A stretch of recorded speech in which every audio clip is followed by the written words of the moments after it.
വചനലോകത്തിലേക്ക് നിങ്ങളെ ഹൃദയപൂർവ്വം സ്വാഗതം ചെയ്യുന്നു. ഇന്ന് നമ്മൾ ധ്യാനിക്കുന്നത് 1 തെസ്സലോനിക്ക ലേഖനം 3-11 വാക്യമാണ്. നമ്മുടെ ദൈവവും പിതാവുമായവനും നമ്മുടെ കർത്താവായ യേശുവും ഞങ്ങൾ നിങ്ങളുടെ അടുക്കൽ വരുവാൻ വഴി നിരത്തി തരുമാറാകട്ടെ. തെസ്സലോനിക്ക സഭയിലേക്ക് പോകുവാൻ പൗലോസും കൂടെയുള്ള സഹോദരങ്ങളും ആഗ്രഹിക്കുന്നു. എന്നാൽ ദൈവം ഞങ്ങൾക്ക് വഴി നിരത്തി തന്നെങ്കിൽ മാത്രമേ ഞങ്ങൾക്ക് അവിടെ വരുവാൻ സാധിക്കുകയുള്ളൂ എന്നാണ് തങ്ങൾ ലേഖനം എഴുതുമ്പോൾ, കത്തെഴുതുമ്പോൾ അവരെ ഓർപ്പിക്കുന്നത്.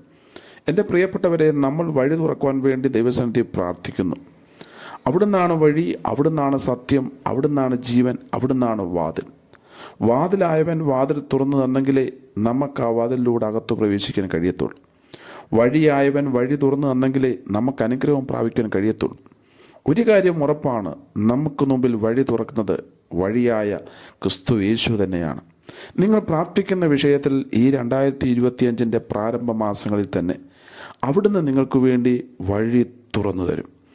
ജോലിക്കായുള്ള വഴി അവിടുന്ന് തുറന്നു തരും. വിവാഹ ജീവിതത്തിനുള്ള വഴി അവിടുന്ന് തുറന്നു തരും. വിദേശ യാത്രയ്ക്ക് വേണ്ടിയുള്ള വഴി അവിടുന്ന് തുറന്നു തരും. ശുശ്രൂഷയുടെ വിശാലതയ്ക്ക് വേണ്ടിയുള്ള വഴി അവിടുന്ന് തുറന്നു തരും. അവിടുന്നാണ് നമ്മുടെ ദൈവവും പിതാവുമായവ. കർത്താവും ദൈവവുമായ യേശുക്രിസ്തുവാണ് നമുക്ക് വഴി തുറന്നു തരുന്നത്.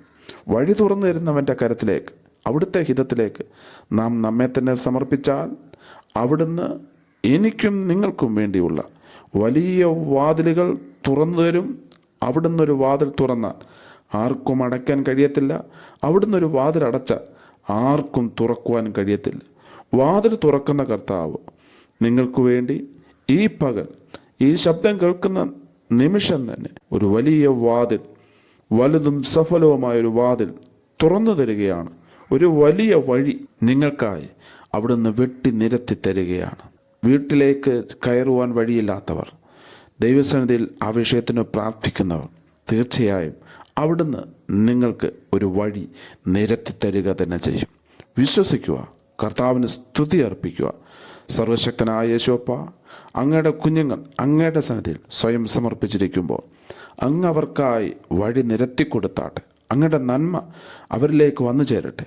ഈ പുതുവർഷത്തിലെ പുതുനന്മ മക്കൾക്ക് വന്നു ചേരട്ടെ. കർത്താവ് ചെയ്തതിന് നന്ദി. യേശുവിൻ നാമത്തിൽ ആമേൻ.